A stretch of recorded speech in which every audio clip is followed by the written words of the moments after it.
Red button को दबाइए और सब्सक्राइब कीजिए न्यूटेक चैनल को और साथ ही साथ इस बेल आइकन को प्रेस कर दीजिए हमारा वीडियो सबसे पहले देखने के लिए। हेलो एंड वेलकम फ्रेंड्स आज की इस वीडियो में मैं बताने वाला हूँ Realme के या फिर Oppo के Realme 1 के कुछ हिडन फीचर्स जो कि आपके जो है डेली टू डेली यूजेज में जो है काफ़ी ज़्यादा यूज़फुल रहेंगे। और इन फीचर्स को देखने के बाद में जो है आप डिसाइड भी कर सकते हैं कि आपको जो है Oppo का Realme 1 परचेज़ करना चाहिए या नहीं करना चाहिए। So friends, without wasting any more time, let's get started.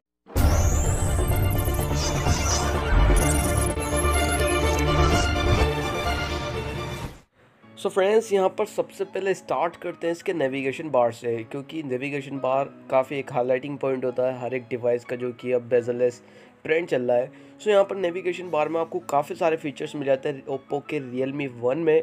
मैं इसको Realme 1 ही कहूँगा। यहाँ पर आपको जाना है सेटिंग्स में, और सेटिंग्स में जाने के बाद में जो है आपको यहाँ पर सेटिंग मिल जाएगी नेविगेशन बार की। और नेविगेशन बार में जो है आप इसको नॉर्मली हाइड अनहाइड कर सकते हैं, और साथ ही साथ यहाँ पर आप इसकी लोकेशन भी, यानी कि आपकी जो नेविगेशन बार की लोकेशन है उसको भी जो है आप चेंज कर सकते हैं, जैसे कि आपको जो है पिक्सल फ़ोन्स में मिलती है। तो काफ़ी एक अच्छा यूज़फुल फीचर है। फ्रेंड्स, आपको जो है यहाँ पर हाइड और अनहाइड करने का भी ऑप्शन मिल जाता है, और आप इसको इनेबल करने के बाद में जो है आपको नेविगेशन बार में जो आपको एक ऑप्शन मिल जाएगा, क्लिक करते ही जो आपका नेविगेशन बार है वो हाइड हो जाएगा, और नीचे से स्वाइप अप करने पे जो है आपका नेविगेशन बार वापस से आ जाएगा। सो ये भी एक यूज़फुल फीचर है अगर आप जो है अपना नेविगेशन बार यूज़ करना चाहते हैं। अदरवाइज़ इसके अलावा आपको जो है फुल स्क्रीन जेस्चर्स मिल जाते हैं आईफोन एक्स के टाइप के, और उसमें भी आपको काफ़ी सारे ऑप्शंस अवेलेबल हैं, जैसे कि आप यहाँ पर देख सकते हैं। आप अगर यहाँ पर सेंटर में से स्वाइप एंड होल्ड करके रखते हैं तो फिर आपका जो रिसेंट टास्क बार आ जाएगा, और अगर आप सिंपल एक बार जो है स्वाइप करते हैं तो आप डायरेक्टली होम स्क्रीन पर जाएंगे। इसके अलावा आपको काफ़ी सारे ऑप्शंस मिल जाते हैं इन जेस्चर्स में, और जेस्चर्स जो है काफ़ी स्मूथली वर्क करते हैं। यहाँ पर आपको जो है नेविगेशन बार की कीज़ की जैसे ही आपको जो है जेस्चर्स मिल जाते हैं। आप अगर राइट की तरफ से जो है स्वाइप करेंगे तो बैक होगा, सेंटर से करेंगे तो आपका जो है होम स्क्रीन पर जाएगा, और अगर आप लेफ्ट की तरफ से करते हैं तो फिर आपको जो है रिसेंट टास्क बार आ जाएगा। ये मेरा फेवरेट है और काफ़ी सिंपल भी है। इन सब के अलावा आपको जो है ऑफ स्क्रीन जेस्चर्स भी मिल जाते हैं, जैसे कि double tap to wake up और drop V to turn on the flash light. इसके अलावा आप इसको जो है कस्टमली भी सेट कर सकते हैं, यानी कि आपको यहाँ पर काफ़ी सारे ऑप्शन मिल जाते हैं। आप जिस ड्राइंग को चाहे, यानी कि जिस जेस्चर को चाहे सिलेक्ट करके वहाँ पर वाली एप्लीकेशन को जो है सिलेक्ट कर सकते हो। यहाँ पर और भी ऑप्शंस अवेलेबल हैं। फ्रेंड्स, यहाँ पर आपको एक काफ़ी अच्छा फीचर मिल जाता है स्क्रीनशॉट कैप्चर करने के लिए। 3 फिंगर स्क्रीनशॉट के नाम का ये फीचर है, और यही फीचर जो आपको Xiaomi के डिवाइसेस पर मिल जाता है। और जैसे ही आप जो है 3 फिंगर्स को अपनी पूरी डिस्प्ले पे हल्का सा स्वाइप अप करते हैं तो फिर आपका जो है स्क्रीनशॉट कैप्चर हो जाएगा। तो ये बटन प्रेस करने से काफ़ी अच्छा है। मेरे ख्याल से सैमसंग को भी ये फीचर जो है इंक्लूड करना चाहिए अपने डिवाइसेस में। इसके अलावा यहाँ पर एक और अच्छा फीचर मिल जाता है, जो कि rise to turn on the screen. अगर आपका मोबाइल उल्टा इस तरीके से टेबल पर रखा हुआ है और आप अपने मोबाइल को पिकअप करते हैं तो आपके मोबाइल की जो डिस्प्ले है ऑटोमेटिक टर्न ऑन हो जाएगी। तो फ्रेंड्स, इसके अंदर जो है काफ़ी यूजफुल फीचर्स इंक्लूड ओप्पो के Realme 1 में। फ्रेंड्स, यही डिवाइस जो है बहुत जल्दी पाकिस्तान में रिलीज़ होने वाला है ओप्पो की ब्रांडिंग के साथ में, और इसकी जो प्राइस रेंज होगी वो $300 होगी, यानी कि लगभग 20,000 रुपये के आसपास, यानी कि इंडियन करेंसी के 20,000 रुपये।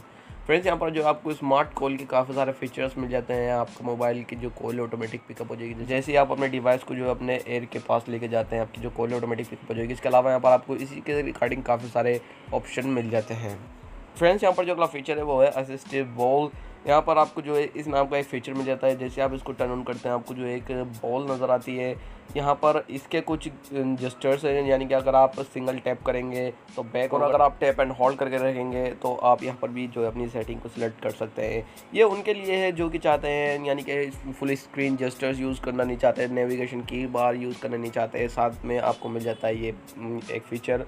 इसके अलावा आप इसको जो है मेन्यू के साथ में भी चेंज कर सकते हैं। जैसे आप इस पर क्लिक करेंगे तो फिर यहाँ पर आपको काफ़ी सारे ऑप्शन मिल जाएंगे। इसी के रिगार्डिंग नेविगेशन कीज़ भी आपके यहीं पे ही आ जाएंगे। तो ये भी काफ़ी यूज़फुल फीचर है।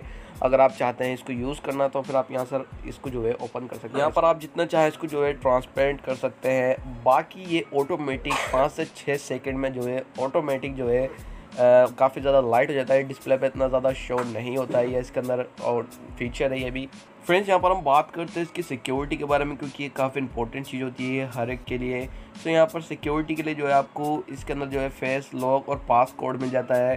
सो यहाँ पर इसका जो फेस लॉक है वो बिल्कुल भी मतलब सिक्योर नहीं है, किसी और के चेहरे से भी खुल जाता है। मैंने ट्राई करके देखा है, काफ़ी बेकार सिक्योरिटी है फेस लॉक की। हालांकि फास्ट काफ़ी है बट वो बिल्कुल भी सिक्योर नहीं है। तो मैं रिकमेंड करूँगा आप जो है पास कोड ही यूज़ करें। सो यहाँ पर इसके अलावा आपको सिक्योरिटी में काफ़ी सारे ऑप्शंस मिल जाते हैं। सिक्योरिटी में काफ़ी अच्छी तरीके से ऑप्शंस दिए गए हैं ओप्पो की तरफ से। सो यहाँ पर आपको जो है सिक्योरिटी नाम का ऑप्शन मिल जाएगा और यहाँ पर सारी की सारी मतलब जो जो इसके अंदर सिक्योरिटी है वो सब इसके अंदर लिखी गई है। सो यहाँ पर आपको जो है कीबोर्ड वगैरह की भी सिक्योरिटी मिल जाती है कि आपका कोई जो मतलब पासवर्ड है वो कहीं से रिकॉर्ड ना कर पाए, सिक्योर कीबोर्ड है और भी काफ़ी सारे ऑप्शंस हैं। यहाँ पर आपको जो है ऐप्स लॉक का भी ऑप्शन मिल जाता है जो कि सेम है एज सिक्योर टाइप का, जो कि आप हमें जो है सैमसंग की डिवाइस में देखने को मिला था। तो ये काफ़ी अच्छा ऑप्शन है, आप जिस एप्लीकेशन को चाहे उस एप्लीकेशन को लॉक कर सकते हैं। और इसके अलावा यहाँ पर आपको जो है किड स्पेस मिल जाता है, यानी कि अगर आप किसी बच्चे को छोटे बच्चों को अपना डिवाइस देते हैं तो फिर आप किड स्पेस लगा करके दे सकते हैं। वहाँ पर आपको सिर्फ और सिर्फ अपनी सिलेक्टेड एप्लीकेशन देनी है, यानी कि आप कौन सी एप्लीकेशन जो है देना चाहते हैं।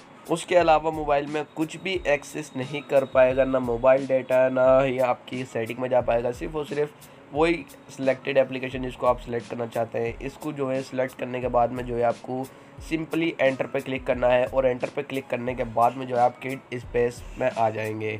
और यहाँ पर आप किसी भी बच्चे को अगर अपने डिवाइस दे देते हैं तो फिर वो इन एप्लीकेशंस के अलावा कुछ कहीं और नहीं जा पाएगा। आपको अगर किड स्पेस ऑफ करना है तो फिर आपको जो है यहाँ पर एक ऑप्शन मिल जाएगा, बट इसको ऑफ करने के लिए जो है आपका जो पासकोड है आपको वो टाइप करना पड़ेगा, अदरवाइज़ किड स्पेस से आप बाहर नहीं आ पाएंगे। फ्रेंड्स यहाँ पर जो आपको सेफ़ प्राइवेट सेफ़ का भी एक ऑप्शन मिल जाता है। यहाँ पर आप जो अपनी किसी भी ऐप फाइल को जो है सेव कर सकते हैं, वो आपकी जो है गैलरी पे शो नहीं होंगी। तो ये काफ़ी अच्छा फ़ीचर है, जैसे कि आपको जो है सैमसंग के सिक्योर फोल्डर में मिल जाता है, उसी टाइप का ये फ़ीचर है और काफ़ी यूज़फुल लगा मुझे पर्सनली, मुझे काफ़ी अच्छा लगा ये फ़ीचर। फ्रेंड्स यहाँ पर आपको इसके अलावा भी काफ़ी सारे सिक्योरिटी के और काफ़ी सारे एडवांस फीचर्स मिलते हैं जो कि मैं इस वीडियो में कवर नहीं कर पाया। यहाँ पर इस वीडियो में मैंने जो है मेन फीचर्स कवर करे हैं जो कि आपके जो है डे टू डे यूसेज में काफ़ी ज़्यादा यूज़फुल रहेंगे। तो आप मुझे कमेंट करके ज़रूर बताइएगा कि आपको ये वीडियो कैसी लगी है और आप Realme 1 के ऊपर जो है कौन कौन सी वीडियोस देखना चाहते हैं। यहाँ पर मैं Realme 1 को परचेस करने के बाद में वीडियोस नहीं बना पाया बिकॉज काफ़ी सारे टॉपिक्स आ गए थे जिसके ऊपर मुझे वीडियो बनानी थी, but now I am free, that's why I made this video. So friends यहाँ पर आप सभी को मालूम होगा Realme 1 में जो है एक सॉफ्टवेयर अपडेट आया था जहाँ पर मेंशन किया हुआ था कि इन्होंने जो है इस अपडेट के थ्रू जो इन्होंने फेस ID यानी कि जो इनका फेस अनलॉक है फीचर उसको जो है ना इम्प्रूव किया है, बट मुझे कोई भी ऐसा इम्प्रूवमेंट नहीं लगा, बिल्कुल भी नहीं लगा। और यहाँ पर हाँ इन्होंने सिक्योरिटी पेज को अपडेट किया था और भी काफ़ी सारे ऑप्टिमाइजेशन थे, जैसे थर्ड पार्टी कैमरा का ऑप्टिमाइजेशन करा था, बट मुझे पर्सनली कुछ ऐसा खास मतलब डिफरेंट देखने को नहीं मिला। खैर यहाँ पर हम फ्यूचर में देखते हैं कि ओप्पो या Realme इसके लिए कैसा अपडेट लेकर के आता है और कुछ चेंजेस करता है नहीं करता है। सो आज की वीडियो में इतना ही। आई होप आपको वीडियो अच्छी लगी होगी, अच्छी लगी थी तो लाइक कीजिएगा, शेयर कीजिएगा, नहीं तो सब्सक्राइब कीजिएगा। मैं मिलता हूँ आपसे किसी ऐसी इंटरेस्टिंग वीडियो में। See you in my next video, signing out.